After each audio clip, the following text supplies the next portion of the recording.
If you have a 401k, you must listen to this video because if you don't do this correctly and manage these three risks correctly, it could ruin your entire retirement.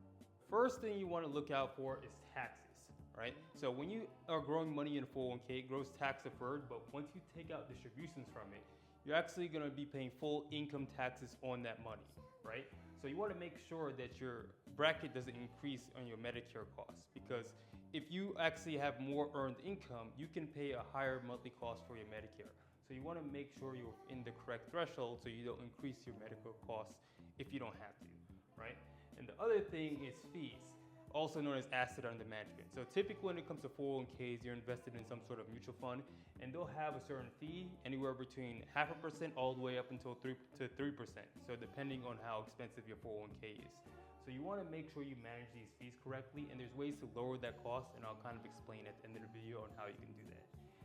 There's also market risk associated with it, because obviously when you're invested in the stock and bond market, the market is always fluctuating. You don't know when the market can go down 10%, 20%, or 30%, right?